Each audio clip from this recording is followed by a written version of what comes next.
ಶ್ರೀ ಗಣಪತಿ ಶಾರದಾ ಗುರುಭ್ಯೋ ನಮಃ. ಉತ್ತರಂ ಯತ್ ಸಮುದ್ರಸ್ಯ ಹಿಮಾದ್ರೇಶ್ಚೈವ ದಕ್ಷಿಣಂ ವರ್ಷಂ ತದ್ ಭಾರತಂ ನಾಮ ಭಾರತೀಯತ್ರ ಸಂತತಿ. ಶ್ರೋತೃಗಳಿಗೆ ಶ್ರೀ ಸ್ಕಾಂದ ಮಹಾಪುರಾಣದ 4ನೆಯ ಕಾಶಿ ಖಂಡದ ಉತ್ತರಾರ್ಧದಲ್ಲಿ ಬಿಂದು ಮಾಧವಾವಿರ್ಭಾವ ವರ್ಣನ ಎಂಬ 60ನೆಯ ಅಧ್ಯಾಯಕ್ಕೆ ಸ್ವಾಗತ. ಸ್ಕಂದನು ಹೇಳುತ್ತಾನೆ, ಮಿತ್ರಾವರುಣರ ಪುತ್ರನಾದ ಅಗಸ್ತ್ಯನೇ, ಪಂಚನದ ತೀರ್ಥದ ಉತ್ಪತ್ತಿಯ ಪ್ರಕಾರವನ್ನು ನಿನಗೆ ಹೇಳಿರುವೆನು. ಇನ್ನು ಶ್ರೀಮನ್ನಾರಾಯಣನು ಆವಿರ್ಭವಿಸಿದ ವಿಷಯವನ್ನು ವಿವರಿಸುವೆನು. ಈ ಚರಿತ್ರೆಯನ್ನು ಕೇಳಲು ಬುದ್ಧಿವಂತನಾದ ಮಾನವನು ಒಂದು ಕ್ಷಣದಲ್ಲಿಯೇ ತನ್ನ ಪಾಪಗಳನ್ನು ಕಳೆದುಕೊಳ್ಳುವನು. ಎಂದಿಗೂ ಐಶ್ವರ್ಯಹೀನನಾಗುವುದಿಲ್ಲ. ಉತ್ತರೋತ್ತರವಾದ ಅಭಿವೃದ್ಧಿಯನ್ನೇ ಪಡೆಯುತ್ತಿರುವನು. ಹಿಂದೆ ಹೇಳಿದಂತೆ ಮಹಾವಿಷ್ಣುವು ಪರಮೇಶ್ವರನ ಅನುಜ್ಞೆಯನ್ನು ಶಿರಸಾವಹಿಸಿ ಮಂದರ ಪರ್ವತವನ್ನು ಬಿಟ್ಟು ಗರುಡನೆಂಬ ರಥವನ್ನೇರಿ ನಿಮಿಷ ಮಾತ್ರದಲ್ಲಿಯೇ ವಾರಾಣಸಿ ಕ್ಷೇತ್ರವನ್ನು ಸೇರಿದನು. ಅವನು ತನ್ನ ಮಾಯೆಯನ್ನು ಹೊರಗಿಡಗಿ ದಿವೋದಾಸ ಮಹಾರಾಜನನ್ನು ಅಲ್ಲಿಂದ ಹೊರಡಿಸಿ ಪಾದೋದಕ ತೀರ್ಥದ ಸಮೀಪದಲ್ಲಿಯೇ ಆದಿಕೇಶವನಾಗಿ ಮೂರ್ತಿ ಭವಿಸಿ ನೆಲೆಸಿದನು. ಕಾಶಿ ಕ್ಷೇತ್ರದ ಅಸದೃಶವಾದ ಮಹಿಮೆಯನ್ನು ಪುನಃ ಪುನಃ ತನ್ನಲ್ಲಿಯೇ ವಿಚಾರ ಮಾಡಿಕೊಳ್ಳುತ್ತಾ ಆ ಹರಿಯು ಪಂಚನದ ತೀರ್ಥವನ್ನು ಕಂಡು ಅಪರಿಮಿತವಾದ ಸಂತೋಷವನ್ನು ಹೊಂದಿದನು. ಕಮಲ ದಳಗಳಂತೆ ವಿಶಾಲ ನೇತ್ರಗಳುಳ್ಳ ಆ ಶ್ರೀಹರಿಯು ಪ್ರಸನ್ನವಾದ ಮನಸ್ಸುಳ್ಳವನಾಗಿ ಇಂತೆಂದು ಹೇಳಿದನು. ವೈಕುಂಠದಲ್ಲಿರುವ ಸದ್ಗುಣಗಳು ಸಾಮಾನ್ಯರಿಗೆ ಗಣನಾತೀತಗಳೆನಿಸಿದ್ದರೂ ನಾನು ಅವುಗಳನ್ನು ಗಣನೆ ಮಾಡಿರುವೆನು. ಕಾಶಿ ಕ್ಷೇತ್ರದ ಈ ಪಂಚನದ ತೀರ್ಥದಲ್ಲಿ ಎಷ್ಟು ಪವಿತ್ರ ಗುಣಗಳು ವಿಜೃಂಭಿಸುತ್ತಿರುವವೋ ಅಷ್ಟು ಗುಣಗಳು ಕ್ಷೀರ ಸಮುದ್ರದಲ್ಲಿಯಾದರೂ ಎಲ್ಲಿರುವವು? ಕಾಶಿಯಲ್ಲಿ ಧೂತಪಾಪ ತೀರ್ಥದಲ್ಲಿ ಯಾವ ಪ್ರಮಾಣದ ಪವಿತ್ರ ಗುಣಗಳ ರಾಶಿ ಇರುವುದೋ ಅಷ್ಟು ಗುಣಗಳ ಅಪಾರವಾದ ಸಾಮಗ್ರಿಯು ಶ್ವೇತ ದ್ವೀಪದಲ್ಲಿಯೂ ಸಹ ಕಾಣಲಾರದು. ಈ ಧೂತಪಾಪ ತೀರ್ಥದ ನೀರಿನ ಸಂಪರ್ಕದಿಂದ ನನಗೆ ಎಷ್ಟು ಸಂತೋಷ ಉಂಟಾಗುವುದೋ ಅಷ್ಟು ಆನಂದವು ಗದೆಯಾದ ಕೌಮೋದಕಿಯ ಸ್ಪರ್ಶದಿಂದಲೂ ಉಂಟಾಗುವುದಿಲ್ಲ. ಧೂತಪಾಪದ ನೀರನ್ನು ಸ್ಪರ್ಶ ಮಾಡುವುದರಿಂದ ನನಗೆ ಎಷ್ಟು ಸುಖವುಂಟಾಗುವುದೋ ಕ್ಷೀರ ಸಮುದ್ರದಲ್ಲಿ ಹುಟ್ಟಿದ ಲಕ್ಷ್ಮಿಯನ್ನು ಆಲಂಗಿಸುವುದರಿಂದಲೂ ಅಷ್ಟು ಸಂತೋಷವು ಉಂಟಾಗುವುದಿಲ್ಲ. ಇಂತು ಮಹಾಲಕ್ಷ್ಮಿಯ ರಮಣನಾದ ಶ್ರೀಮನ್ನಾರಾಯಣನು ಪಂಚನದ ತೀರ್ಥದಲ್ಲಿ ನೆಲೆಸಿ ಗರುಡನನ್ನು ಕರೆದು ಆನಂದವನದಲ್ಲಿ ದಿವೋದಾಸನ ವೃತ್ತಾಂತವೆಲ್ಲವನ್ನು ಮಹೇಶ್ವರನಲ್ಲಿ ಭಿನ್ನವಿಸುವಂತೆ ಹೇಳಿ ಕಳುಹಿಸಿ ಪಂಚನದ ತೀರ್ಥದ ಪಾವನವಾದ ಸದ್ಗುಣಗಳನ್ನೇ ವರ್ಣಿಸುತ್ತಾ ದೀರ್ಘದರ್ಶಿಯಾದುದರಿಂದ ಸಂತೋಷಗೊಂಡು ಅಲ್ಲಿಯೇ ಸುಖವಾಗಿ ಬಿಡಾರವನ್ನು ಮಾಡಿಕೊಂಡಿದ್ದನು. ಒಮ್ಮೆ ಕೇವಲ ತಪಸ್ಸಂಪನ್ನನು ಕೃಶವಾದ ಶರೀರವುಳ್ಳವನು ಆದ ತಾಪಸೋತ್ತಮನೊಬ್ಬನನ್ನು ಕಂಡನು. ಆ ಮಹರ್ಷಿಯ ಸಮೀಪಕ್ಕೆ ಬಂದು ತಾವರೆ ಎಲೆಯಂತೆ ವಿಶಾಲಗಳಾದ ನೇತ್ರಗಳುಳ್ಳ ಅಚ್ಯುತನನ್ನು ಕಂಡನು. ಶ್ರೀಹರಿಯು ಉಚಿತವಾದ ಪದ್ಮಾಸನವನ್ನು ಹಾಕಿಕೊಂಡು ತುಳಸಿ ದಳಗಳ ವನಮಾಲೆಯಿಂದ ಶೋಭಿಸುತ್ತಿದ್ದನು. ತನ್ನ 4 ಭುಜಗಳಲ್ಲಿಯೂ ಶಂಖ ಚಕ್ರ ಗದಾ ಪದ್ಮಗಳನ್ನು ಧರಿಸಿದ್ದನು. ಕೌಸ್ತುಭ ಮಣಿಯಿಂದ ವಕ್ಷಸ್ಥಳವು ಪ್ರಕಾಶಿಸುತ್ತಿರಲು ರೇಷ್ಮೆಯ ಪೀತಾಂಬರವನ್ನುಟ್ಟು ಕಂಗೊಳಿಸುತ್ತಿದ್ದನು. ನೀಲವರ್ಣದಿಂದ ಕೂಡಿದ ಕನ್ನೈದಿಲೆಯನ್ನು ಹೋಲುವ ದೇಹವುಳ್ಳವನಾಗಿ ಪುಷ್ಟವೂ ಸುಂದರವೂ ಆದ ಅವಯವಗಳನ್ನು ಹೊಂದಿ ನಾಭಿ ಎಂಬ ಸರೋವರದಲ್ಲಿ ಪದ್ಮವು ಉದ್ಭವಿಸಿರಲು ಉತ್ತಮವಾದ ಪಾಟಲ ಪುಷ್ಪಗಳಂತಿರುವ ತುಟಿಗಳುಳ್ಳವನಾಗಿದ್ದನು. ದಾಳಿಂಬೆಯ ಬೀಜಗಳಂತೆ ನಯವಾದ ಹಲ್ಲುಗಳ ಸಾಲುಗಳಿಂದಲೂ ಆಕಾಶವನ್ನೇ ಬೆಳಗುತ್ತಿರುವ ರತ್ನ ಖಚಿತವಾದ ಕಿರೀಟದಿಂದಲೂ ದೇವೇಂದ್ರನಿಂದ ನಮಸ್ಕೃತಗಳಾದ ಪಾದಗಳಿಂದಲೂ ಮೆರೆಯುತ್ತಿದ್ದ ಆತನನ್ನು ಸನಕಾದಿ ಮಹಾಮುನಿಗಳು ಸ್ತುತಿಸುತ್ತಿದ್ದರು. ನಾರದನೇ ಮೊದಲಾದ ದೇವರ್ಷಿಗಳು ಆತನ ಅಸಂಖ್ಯಗಳಾದ ಲೀಲೆಗಳನ್ನು ಗಾನ ಮಾಡುತ್ತಿದ್ದರು. ಪ್ರಹ್ಲಾದನೇ ಮುಂತಾದ ಭಗವದ್ಭಕ್ತರು ಎದುರಿನಲ್ಲಿ ನಿಂತು ಆತನ ಮನಸ್ಸನ್ನು ಸಂತೋಷಗೊಳಿಸುತ್ತಿದ್ದರು. ಶಾರಂಗವೆಂಬ ಉತ್ತಮ ಧನುಸ್ಸಿನ ದಂಡವನ್ನು ಕೈಯಲ್ಲಿ ಹಿಡಿದಿದ್ದನು. ಸಮಸ್ತ ರಾಕ್ಷಸರನ್ನು ದಂಡಿಸುವ ಮಹಾಪರಾಕ್ರಮಿಯು ಮಧುಕೈಟಭರನ್ನು ಸಂಹರಿಸಿ ಕಂಸನನ್ನು ಧ್ವಂಸ ಮಾಡುವುದನ್ನು ಸೂಚಿಸುವಂತಿದ್ದನು. ಪರಾತ್ಪರವಾದ ಯಾವ ಬ್ರಹ್ಮವಸ್ತುವು ರೂಪರಹಿತವೂ ಆವಾಂಗ್ ಮನಸ ಗೋಚರವೂ ಆಗಿ ಕೇವಲ ಸತ್ಪದಾರ್ಥವಾಗಿರುವುದೋ ಅದೇ ಭಕ್ತರ ಭಕ್ತಿ ಎಂಬ ಕಾರಣದಿಂದ ಮೂರ್ತಿಗೊಂಡಂತೆ ಶ್ರೀಹರಿಯು ತೋರುತ್ತಿದ್ದನು. ಕೇವಲ ಉಪನಿಷದ್ ವಾಕ್ಯಗಳಿಂದಲೇ ಪ್ರತಿಪಾದ್ಯನಾದ ಯಾವನ ರೂಪವನ್ನು ಕರ್ಮ ಕಾಂಡಾತ್ಮಕಗಳಾದ ವೇದಗಳು ಅರಿಯಲಾರವೋ, ಬ್ರಹ್ಮಾದಿ ದೇವತೆಗಳು ಯಾವನನ್ನು ಸಂಪೂರ್ಣವಾಗಿ ತಿಳಿಯಲಾರರೋ ಅಂತಹ ಪರಮಾತ್ಮನನ್ನು ಆ ಮಹಾಮುನಿಯು ತನ್ನ ನೇತ್ರಗಳಿಗೆ ವಿಷಯವನ್ನಾಗಿ ಮಾಡಿಕೊಂಡನು. ಮಹಾ ತಪಸ್ಸಂಪನ್ನನಾದ ಅಗ್ನಿಬಿಂದು ನಾಮಕನಾದ ಆ ಮಹರ್ಷಿಯು ಇಂದ್ರಿಯ ನಿಯಾಮಕನಾದ ಶ್ರೀಮನ್ನಾರಾಯಣನನ್ನು ಕಂಡು ಸಂತೋಷಗೊಂಡವನಾಗಿ ತಲೆಯನ್ನು ಈಡಾಡಿ ಸಾಷ್ಟಾಂಗ ನಮಸ್ಕಾರಗಳನ್ನು ಮಾಡಿದನು. ಇಂತು ವಿಶಾಲವಾದ ಶಿಲೆಯಲ್ಲಿ ಪ್ರತಿಷ್ಠಿತನಾಗಿ ಬಲಿಯನ್ನು ತುಳಿದ ಅಚ್ಯುತನನ್ನು ಕಂಡು ತಲೆಯಲ್ಲಿ ಕೈಗಳನ್ನು ಜೋಡಿಸಿಕೊಂಡು ಅನ್ಯಾದೃಶವಾದ ಭಕ್ತಿಯಿಂದ ಕೂಡಿ ಸ್ತೋತ್ರ ಮಾಡತೊಡಗಿದನು. ಮಾರ್ಕಂಡೇಯನೇ ಮುಂತಾದ ಮಹರ್ಷಿಗಳಿಂದ ಸೇವಿತವಾದ ಪಂಚನದ ತೀರ್ಥದ ಸಮೀಪದಲ್ಲಿ ಸಂತುಷ್ಟಾಂತರಂಗನಾದ ಅಗ್ನಿಬಿಂದು ಮಹಾಮುನಿಯು ಗೋವಿಂದನನ್ನು ಸ್ತುತಿಸಲು ಉಪಕ್ರಮಿಸಿದನು. ಅಗ್ನಿಬಿಂದುವು ಹೇಳುತ್ತಾನೆ: ಕಮಲ ನೇತ್ರನು, ನಾಮಸ್ಮರಣೆಯ ಮಾತ್ರದಿಂದಲೇ ದೇಹದ ಒಳಗೂ ಹೊರಗೂ ಶೌಚವನ್ನು ಉಂಟು ಮಾಡುವವನು ಆದ ನಿನಗೆ ನಮಸ್ಕಾರವು. ನೀನೇ ಅನಂತಗಳಾದ ತಲೆಗಳಿಂದಲೂ ನೇತ್ರಗಳಿಂದಲೂ ಪಾದಗಳಿಂದಲೂ ಶೋಭಿಸುತ್ತಿರುವ ವಿಶ್ವರೂಪವನ್ನು ತಳೆದ ಅನಾದಿ ಪುರುಷನಾಗಿರುವೆ. ಸರ್ವವ್ಯಾಪಿಯೇ, ಮಹೇಂದ್ರಾದಿ ದೇವತೆಗಳಿಂದ ನಮಸ್ಕೃತನೆ, ಸುಖ ದುಃಖ ರಾಗ ದ್ವೇಷಗಳೇ ಮೊದಲಾದ ದ್ವಂದ್ವಗಳಿಂದ ಕೂಡಿದ ಸಂಸಾರವನ್ನು ನಾಶಗೊಳಿಸುವ ನಿನ್ನ ಪಾದಯುಗಳವನ್ನು ಅನನ್ಯವಾದ ಭಕ್ತಿಯಿಂದ ನಮಸ್ಕರಿಸುವೆನು. ಯಾವನನ್ನು ಸ್ತೋತ್ರ ಮಾಡಲು ಬೃಹಸ್ಪತಿಯ ವಾಗ್ವೈಖರಿಯು ಸಾಲದಾಗಿದೆಯೋ ಅಂತಹ ನಿನ್ನನ್ನು ಸ್ತುತಿಸಲು ನಾನು ಎಷ್ಟು ಮಾತ್ರದವನು. ಈ ನನ್ನ ಸ್ತೋತ್ರ ಮಾಡುವ ಉದ್ಯಮಕ್ಕೆ ಭಕ್ತಿಯೇ ಬಲವಾದ ಕಾರಣವಾಗಿರುವುದು. ಯಾವನು ಷಡ್ಗುಣೈಶ್ವರ್ಯ ಭರಿತನು, ಸರ್ವ ನಿಯಾಮಕನೂ ಆಗಿರುವನೋ, ಪುರಾತನರಾದ ಬ್ರಹ್ಮಾದಿಗಳ ಮನಸ್ಸಿಗೂ ಸಿಕ್ಕಲಾರದವನಾಗಿ ಅನಿರ್ವಾಚ್ಯ ಸ್ವರೂಪನಾಗಿರುವನು, ಅಂತಹ ದೇವದೇವನು ಮಂದಪ್ರಜ್ಞರಾದ ನನ್ನಂತಹ ಪಾಮರ ಮಾನವರಿಂದ ಹೇಗೆ ಸ್ತುತ್ಯನಾಗುವನು? ಯಾವನನ್ನು ಮಾತುಗಳು ಸಮೀಪಿಸಲಾರವೋ, ಮನಸ್ಸು ಸಹ ತಿಳಿಯಲು ಅಶಕ್ತವಾಗಿರುವುದೋ, ಅಂತಹ ವಾಂಗ್ ಮನಸ್ಸುಗಳಿಗೆ ಅತೀತನಾದ ಪರಮಾತ್ಮನನ್ನು ಸ್ತೋತ್ರ ಮಾಡಲು ಹೇಗೆ ತಾನೇ ಯಾವ ಮನುಷ್ಯನಾದರೂ ಶಕ್ತನಾಗಬಲ್ಲನು? ಶಿಕ್ಷಾದಿ ಷಡಂಗಗಳಿಂದಲೂ ಪದಕ್ರಮಾದಿ ಪಾಠಗಳಿಂದಲೂ ಕೂಡಿದ ವೇದಗಳೇ ಯಾವನಿಂದ ನಿಶ್ವಾಸ ರೂಪವಾಗಿ ಅನಾಯಾಸದಿಂದಲೇ ಹೊರಟಿರುವವೋ, ಅಂತಹ ದೇವೋತ್ತಮನ ಅಪಾರವಾದ ಮಹಿಮೆಯನ್ನು ವರ್ಣಿಸಲು ಯಾರಿಗೆ ತಾನೇ ಸಾಧ್ಯವು?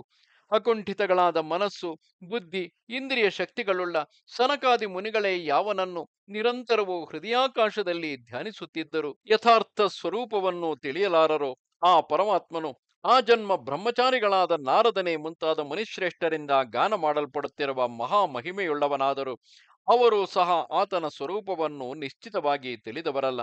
ಅಂತಹ ಸೂಕ್ಷ್ಮ ರೂಪನು, ಜನನ ರಹಿತನು, ನಾಶವಿಲ್ಲದವನು, ಲೋಕೈಕನಾಥನು, ಪುರಾಣ ಪುರುಷನು, ಬ್ರಹ್ಮಾದಿಗಳಿಗೂ ಗೋಚರನಲ್ಲದವನು, ಅಜಿತನು, ಅನಂತ ಶಕ್ತ್ಯನ್ವಿತನು, ಶಾಶ್ವತನು, ವಿಕಾರರಹಿತನು, ಪ್ರಾಕೃತ ಶರೀರವಿಲ್ಲದವನು, ಅಚಿಂತ್ಯವಾದ ರೂಪವುಳ್ಳವನು, ತನ್ನ ಮಾಯೆಯಿಂದಲೇ ಚರಾಚರಾತ್ಮಕವಾದ ಪ್ರಪಂಚದ ರೂಪವನ್ನು ತಳೆದು ಪರಮಾರ್ಥತಃ ಚರಾಚರಗಳಿಗೂ ಭಿನ್ನನು ಆದ ನಿನ್ನನ್ನು ಯಾರು ತಾನೇ ತಿಳಿಯಲು ಸಮರ್ಥರಾದರು?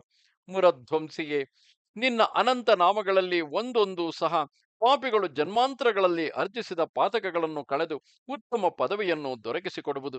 ಮುಕುಂದ, ಮಧುಸೂದನ, ಮಾಧವ ಮುಂತಾದ ನಿನ್ನ ನಾಮಗಳ ಜಪವು ಬಹಳ ಕಷ್ಟಸಾಧ್ಯಗಳಾದ ಅಶ್ವಮೇಧಾದಿ ಮಹಾಯಜ್ಞಗಳ ಉತ್ತಮ ಫಲವನ್ನು ಸುಲಭವಾಗಿಯೇ ಒದಗಿಸುವುದು. ನಾರಾಯಣನೆಂದು, ನರಕ ಸಮುದ್ರ ತಾರಕನೆಂದು, ದಾಮೋದರನೆಂದು, ಮಧುಸೂದನನೆಂದು, ಚತುರ್ಭುಜನೆಂದು, ಲೋಕರಕ್ಷಕನೆಂದು, ರಜೋಗುಣರಹಿತನೆಂದು, ಜನಾರ್ದನನೆಂದು ಜಪಿಸುತ್ತಿರುವ ನಿನ್ನ ಭಕ್ತರಿಗೆ ಪುನರ್ಜನ್ಮಗಳಾಗಲಿ ಯಮನ ಭಯವಾಗಲಿ ಹೇಗೆ ಸಂಭವಿಸುವವು?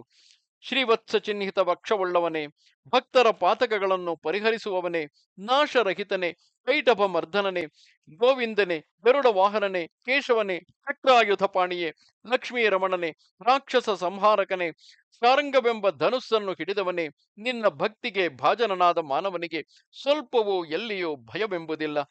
ತ್ರಿವಿಕ್ರಮನೇ, ಮೇಘಮಾಲೆಯನ್ನು ಹೋಲುವ ನೀಲವರ್ಣ ವಿಶಿಷ್ಟನು, ಕಮಲ ನೇತ್ರನು, ಮಿಂಚಿನ ಹೊಳಪಿನಿಂದ ಕೂಡಿದ ಪೀತಾಂಬರವನ್ನು ಒಟ್ಟಿರುವವನು ಆದ ನಿನ್ನನ್ನು ಯಾವಾಗಲೂ ಯಾರು ಹೃದಯದಲ್ಲಿ ಧ್ಯಾನಿಸುತ್ತಿರುವರೋ, ಸಗುಣೋಪಾಸಕರಾದ ಅವರು ಸಹ ನಿರ್ಗುಣೋಪಾಸಕರಂತೆಯೇ ನಿನ್ನ ಆವಾಂಗ್ ಮನಸ ಗೋಚರವಾದ ಚಿದ್ರೂಪವನ್ನು ಸಾಕ್ಷಾತ್ಕರಿಸಿಕೊಳ್ಳುವರು. ಭಗವಂತನೇ, ಕಸ್ತೂರಿಯ ಸುವಾಸನೆಯುಳ್ಳ ದಿವ್ಯ ಗಂಧರಹಿತಗಳಾಗಿದ್ದರು ಉತ್ತಮ ತುಳಸಿ ದಳಗಳಿಂದ ಯಾರು ನಿನ್ನನ್ನು ಪೂಜಿಸುತ್ತಾರೆಯೋ, ನಿರ್ಮಲಾಂತಃಕರಣರಾದ ಅವರನ್ನು ಸ್ವರ್ಗಲೋಕದಲ್ಲಿ ಸಕಲ ದೇವತಾಗಣಗಳು ಸೇರಿ ಕಲ್ಪವೃಕ್ಷದ ಪುಷ್ಪಗಳಿಂದ ಯಾವಾಗಲೂ ಪೂಜಿಸುತ್ತಿರುವರು.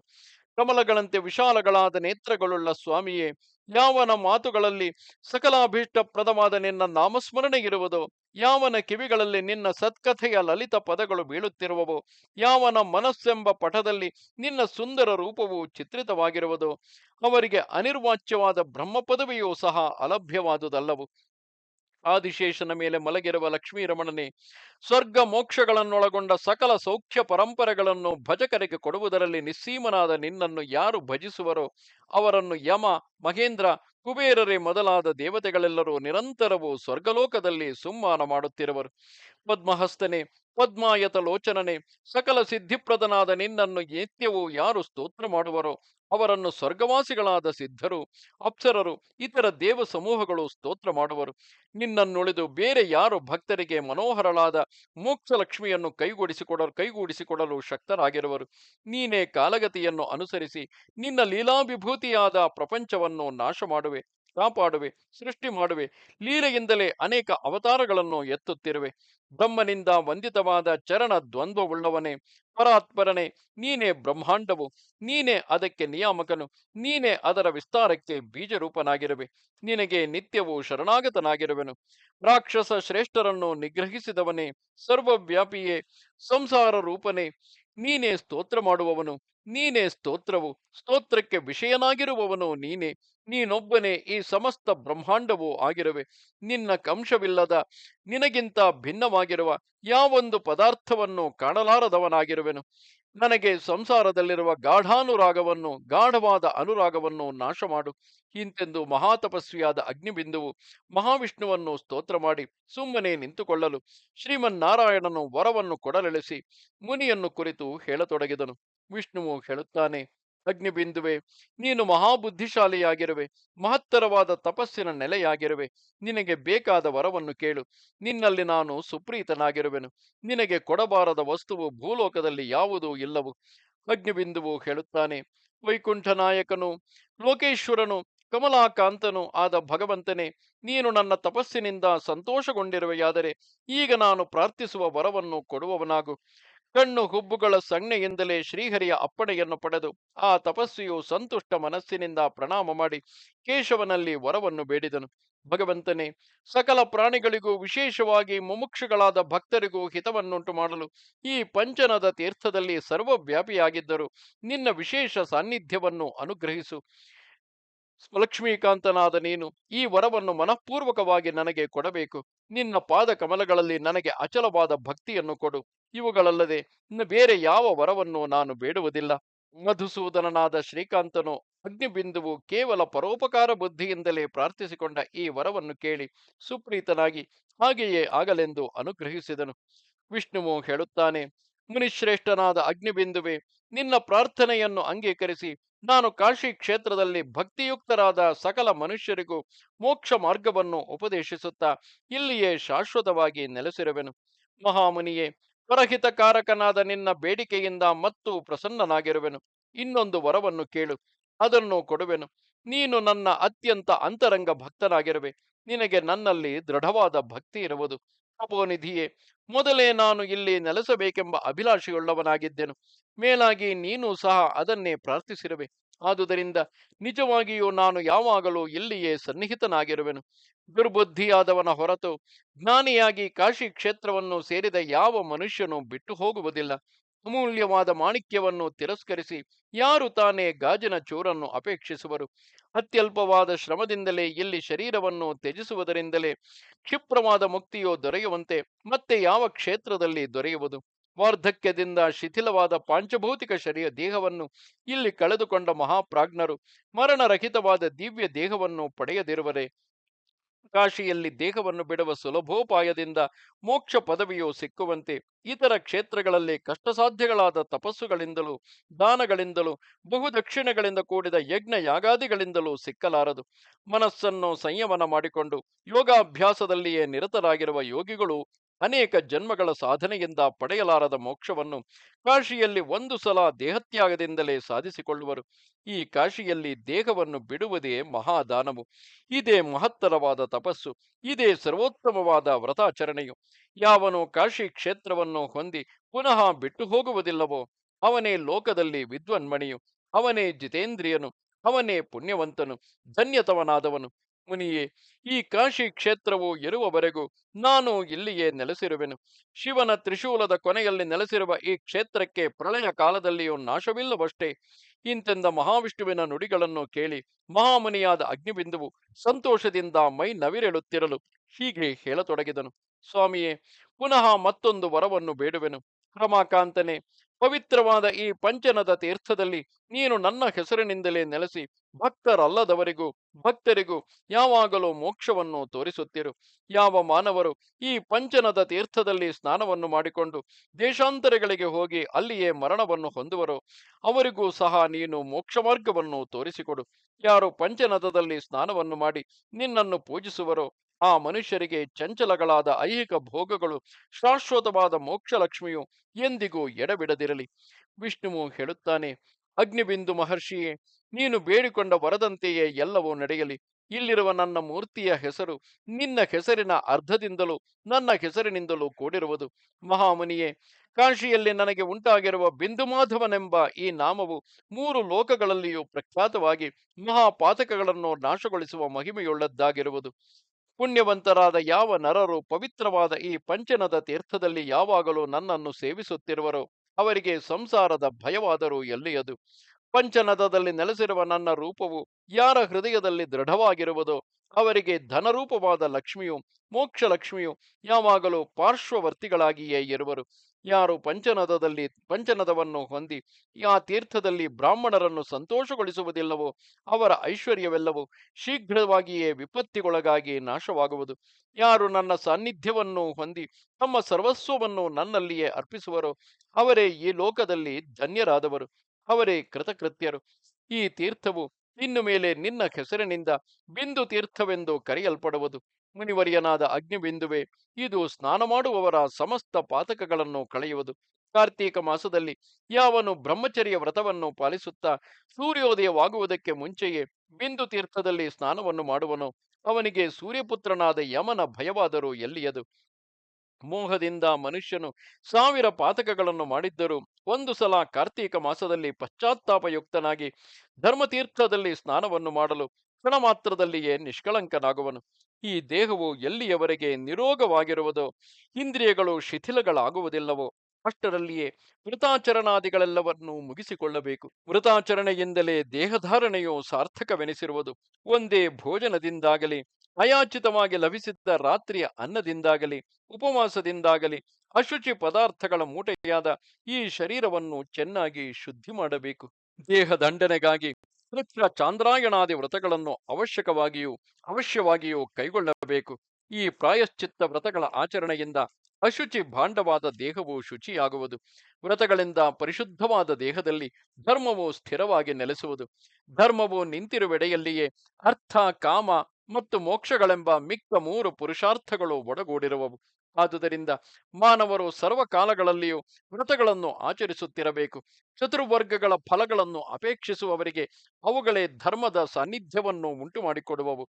ಯಾವ ಮನುಷ್ಯನಿಗಾದರೂ ನಿರಂತರವೂ ವ್ರತಗಳನ್ನು ಆಚರಿಸಲು ಅನುಕೂಲಗಳಿಲ್ಲದಿದ್ದರೆ ವರ್ಷಕ್ಕೊಂದು ಚಾತುರ್ಮಾಸ್ಯದಲ್ಲಾದರೂ ಪ್ರಯತ್ನಪೂರ್ವಕವಾಗಿ ಮಾಡಲೇಬೇಕು. ವ್ರತದ ನಿಯಮಗಳನ್ನು ಹೇಳುವೆನು.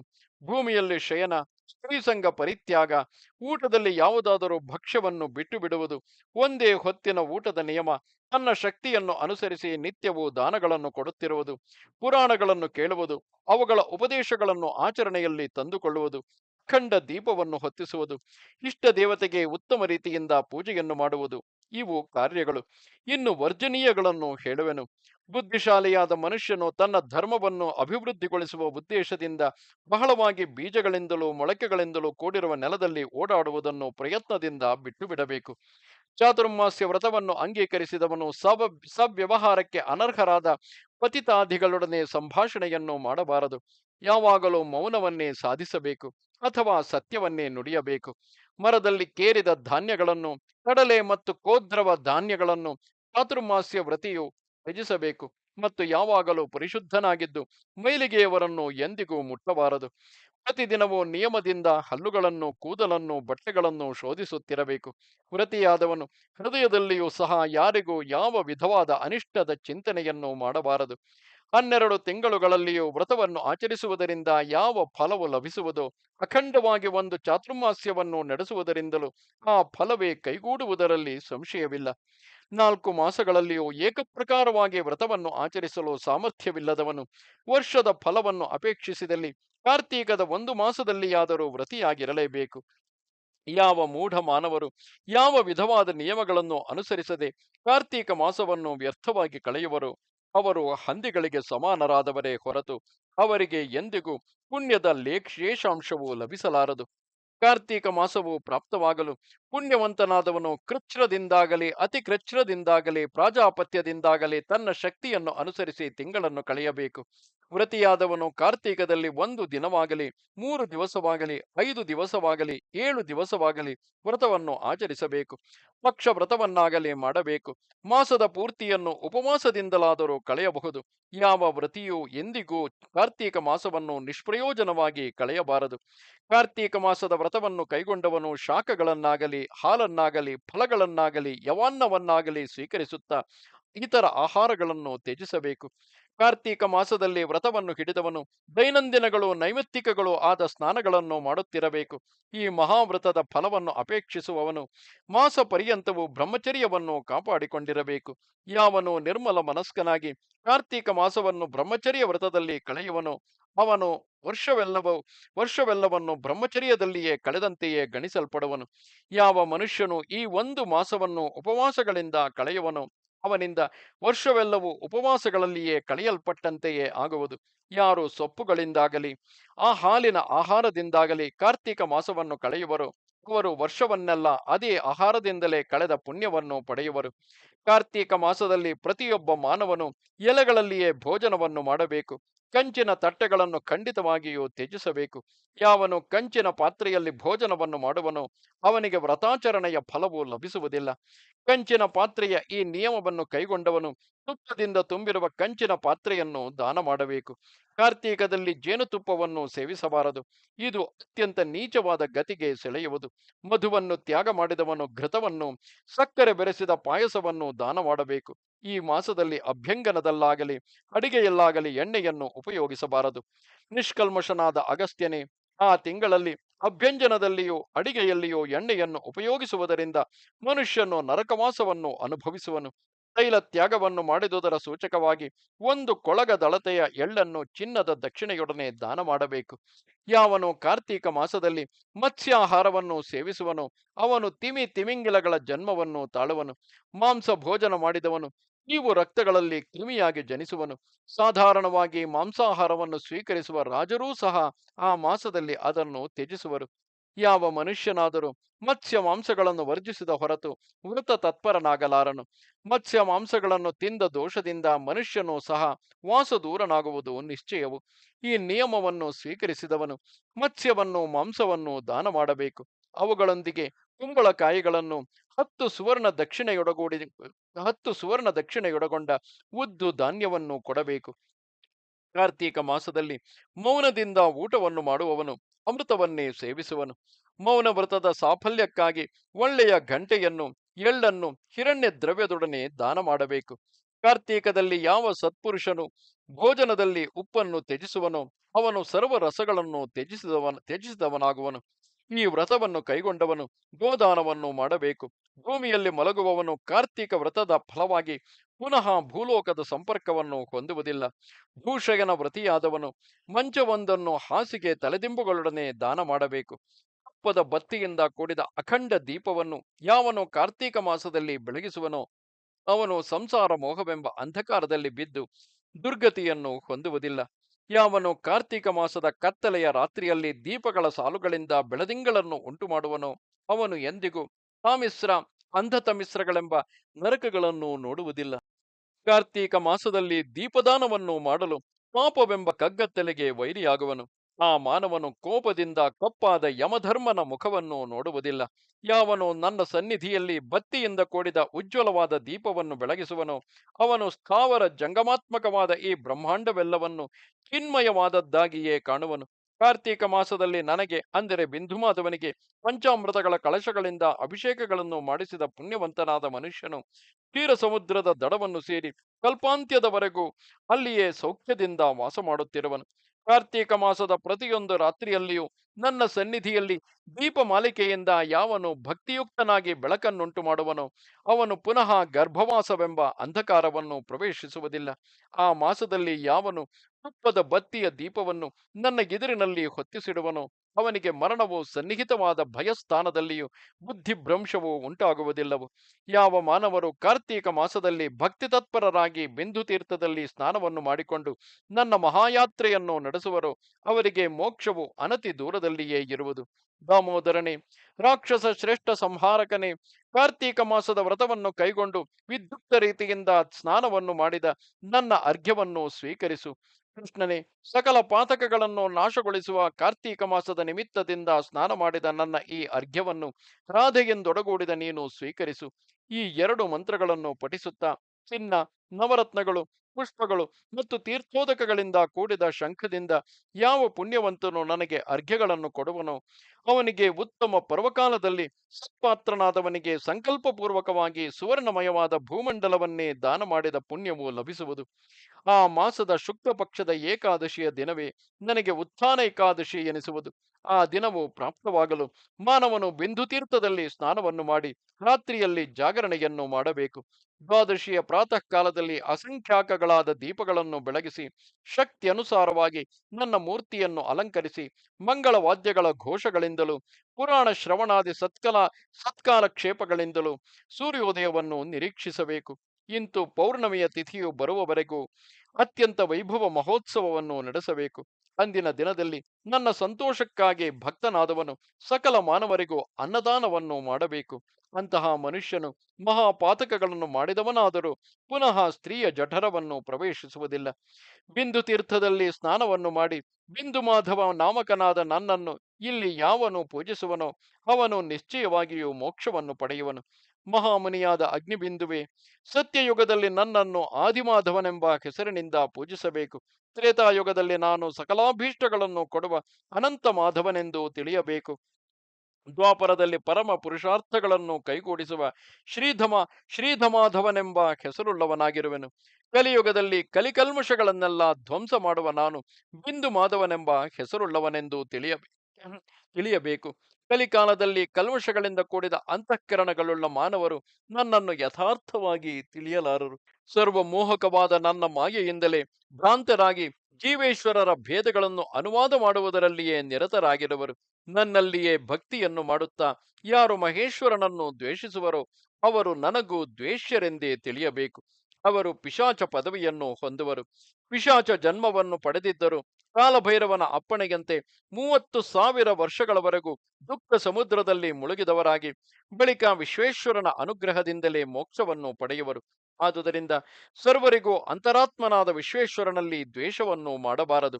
ವಿಶ್ವೇಶ್ವರನನ್ನು ದ್ವೇಷಿಸುವ ಮಾನವರಿಗೆ ಯಾವ ಪ್ರಾಯಶ್ಚಿತ್ತವನ್ನು ಶಾಸ್ತ್ರಗಳಲ್ಲಿ ಹೇಳಿರುವುದಿಲ್ಲ. ಮನುಷ್ಯಾಧಮರು ಮನಸ್ಸಿನಲ್ಲಿಯೇ ಮಹಾದೇವನನ್ನು ದ್ವೇಷಿಸಿದವರು ಕೂಡ ಮೃತರಾದ ಮೇಲೆ ಪರಲೋಕಗಳಲ್ಲಿ ಅಂಧತಮಿಸ್ರವೆಂಬ ನರಕದಲ್ಲಿ ಶಾಶ್ವತವಾದ ವಾಸವನ್ನು ಅನುಭವಿಸುವರು. ಯಾರು ಶಿವನಿಂದೆಯನ್ನು ಮಾಡುವರೋ ಅಥವಾ ಶಿವಭಕ್ತರ ನಿಂದೆಯನ್ನು ಮಾಡುವರೋ ಅವರನ್ನು ನನ್ನ ಶತ್ರುಗಳೆಂದೇ ತಿಳಿಯಬೇಕು. ಅವರೆಲ್ಲರೂ ಕಲ್ಮಷಯುತವಾದ ನರಕದಲ್ಲಿ ಬೀಳುವರು. ವಿಶ್ವೇಶ್ವರನನ್ನು ನಿಂದಿಸುವ ಜೀವರು ಶಾಸ್ತ್ರೋಕ್ತಗಳಾಗಿರುವ 28 ಕೋಟಿ ನರಕಗಳಲ್ಲಿಯೂ ಕ್ರಮವಾಗಿ ಒಂದೊಂದರಲ್ಲಿಯೂ ಒಂದೊಂದು ಬ್ರಹ್ಮಕಲ್ಪದ ಕಾಲದವರೆಗೂ ಯಾತನೆಗಳನ್ನು ಅನುಭವಿಸುವರು. ಅಗ್ನಿಬಿಂದುವೆ, ವಿಶ್ವೇಶ್ವರನ ಅನುಗ್ರಹದಿಂದಲೇ ನಾನು ಸಹ ಜೀವರಿಗೆ ಮೋಕ್ಷಪ್ರದನಾಗಿರುವೆನು. ಆದುದರಿಂದ ನನ್ನ ಭಕ್ತರಾದವರು ವಿಶ್ವೇಶ್ವರನನ್ನು ಅಹೋರಾತ್ರಗಳಲ್ಲಿಯೂ ಅವಶ್ಯಕವಾಗಿ ಸೇವಿಸಬೇಕು. ಮುನಿವರಿಯನೇ, ಈ ವಾರಾಣಸಿ ಕ್ಷೇತ್ರವು ಪಶುಪತಿಯ ಏಕಾಂತ ಸ್ಥಳವೆಂದು ತಿಳಿಯಬೇಕು. ಆದುದರಿಂದ ಮೋಕ್ಷಾಭಿಲಾಷಿಗಳಾದವರು ಕಾಶಿಯಲ್ಲಿ ಪಶುಪತಿಯನ್ನೇ ಉಪಾಸನೆ ಮಾಡಬೇಕು. ಕಾರ್ತೀಕ ಮಾಸವು ಪ್ರಾಪ್ತವಾಗಲು ಈ ಪಂಚನದ ತೀರ್ಥದಲ್ಲಿ ವಿಶ್ವೇಶ್ವರನು ತಾನೇ ನಿತ್ಯವೂ ಗಣಗಳಿಂದಲೂ ಷಣ್ಮುಖನಿಂದಲೂ ಪರಿವಾರದವರಿಂದಲೂ ಕೂಡಿಕೊಂಡು ಪ್ರಾತಃ ಸ್ನಾನವನ್ನು ಮಾಡುವನು. ವೇದಗಳಿಂದಲೂ ಯಜ್ಞಗಳಿಂದಲೂ ಕೂಡಿದ ಬ್ರಹ್ಮದೇವನು, ಬ್ರಾಹ್ಮಿಯೇ ಮುಂತಾದ ಸಪ್ತ ಮಾತೃಗಳು, 7 ಸಮುದ್ರಗಳ ಅಧಿಪತಿಗಳು, ನದ್ಯಭಿಮಾನಿ ದೇವತೆಗಳು ಎಲ್ಲರೂ ಕಾರ್ತೀಕ ಮಾಸದಲ್ಲಿ ಧೂತಪಾಪ ತೀರ್ಥದಲ್ಲಿ ಸ್ನಾನ ಮಾಡುವರು. 3 ಲೋಕಗಳಲ್ಲಿಯೂ ದೇಹಧಾರಿಗಳಾದ ಜೀವರು ಎಷ್ಟು ಇರುವರೋ ಅವರೆಲ್ಲರೂ ಕಾರ್ತೀಕ ಮಾಸದ ಸ್ನಾನವನ್ನು ಧರ್ಮನದ ತೀರ್ಥದಲ್ಲಿ ಮಾಡಲು ಬಂದು ಸೇರುವರು. ಪವಿತ್ರವಾದ ಕಾರ್ತೀಕ ಮಾಸವನ್ನು ಹೊಂದಿದರೂ ಯಾರು ಪಂಚನದ ತೀರ್ಥದಲ್ಲಿ ಸ್ನಾನವನ್ನು ಮಾಡುವುದಿಲ್ಲವೋ ದೇಹಧಾರಣವನ್ನು ಮಾಡಿದ ಆ ಜೀವರ ಜನ್ಮವು ನೀರಿನ ಮೇಲೆ ಎದ್ದ ಗುಳ್ಳೆಯಂತೆ ವ್ಯರ್ಥವಾದುದೇ ಸರಿ. ಆನಂದವನ ಕ್ಷೇತ್ರವೇ ಪುಣ್ಯಪ್ರದವು. ಅದರಲ್ಲಿಯೂ ಪಂಚನದ ತೀರ್ಥವು ಶ್ರೇಷ್ಠವು. ಮಹಾಮುನಿಯಾದ ಅಗ್ನಿಬಿಂದುವೆ, ಅದಕ್ಕಿಂತಲೂ ಬಿಂದುಮಾಧವನಾದ ನನ್ನ ಸನ್ನಿಧಿಯು ಸರ್ವೋತ್ತಮವಾದುದು. ಮಹಾಪ್ರಾಜ್ಞನೆ, ಈ ಅನುಮಾನದಿಂದಲೇ ಪಂಚನದ ತೀರ್ಥದ ಅಪಾರವಾದ ಮಹಿಮೆಯನ್ನು, ಅದು ಸಕಲ ತೀರ್ಥಗಳಲ್ಲಿಯೂ ಉತ್ತಮೋತ್ತಮವೆಂಬುದನ್ನು ನೀನೇ ಊಹಿಸಿಕೊಳ್ಳಬಹುದು. ಈ ತೀರ್ಥದ ಮಹಿಮೆಯನ್ನು ಕೇಳುವುದರಿಂದಲೇ ಬುದ್ಧಿವಂತನಾದ ಮನುಷ್ಯನು ಮಹಾಪಾತಕಗಳಿಂದ ಮುಕ್ತನಾಗುವನು. ಇಂತೆಂದು ಮಹಾಮುನಿಯಾದ ಅಗ್ನಿಬಿಂದುವು ಶ್ರೀಮನ್ನಾರಾಯಣನ ಮುಖದಿಂದ ಕೇಳಿ ಬಿಂದು ಮಾಧವನಿಗೆ ಮತ್ತೆ ಪ್ರಣಾಮವನ್ನು ಮಾಡಿ ಪ್ರಶ್ನಿಸಿದನು. ಅಗ್ನಿಬಿಂದುವು ಹೇಳುತ್ತಾನೆ, ಷಡ್ಗುಣೈಶ್ವರ್ಯಾನ್ವಿತನಾದ ಬಿಂದು ಮಾಧವ ರೂಪಿಯಾದ ಜನಾರ್ದನನೇ, ಈ ಕಾಶಿ ಕ್ಷೇತ್ರದಲ್ಲಿ ನಿನ್ನ ರೂಪಗಳು ಎಷ್ಟು ವಿಧಗಳಾಗಿರುವವೆಂದು ಕೇಳಲು ಕುತೂಹಲವುಳ್ಳವನಾಗಿರುವೆನು. ಅದನ್ನು ನನಗೆ ತಿಳಿಸು. ಅಚ್ಯುತನೆ, ಮುಂದೆ ಹುಟ್ಟುವ ನಿನ್ನ ಭಕ್ತರು ಕೃತಕೃತ್ಯತೆಯನ್ನು ಪಡೆಯುವುದಕ್ಕಾಗಿ ಉಪಾಸನೆ ಮಾಡಲು ನೀನು ಭವಿಷ್ಯತ್ ಕಾಲದಲ್ಲಿ ಯಾವ ರೂಪಗಳನ್ನು ಧರಿಸಿ ನೆಲೆಸುವೆಯೋ ಅವುಗಳನ್ನು ನನಗೆ ವಿಸ್ತರಿಸಿ ಹೇಳು.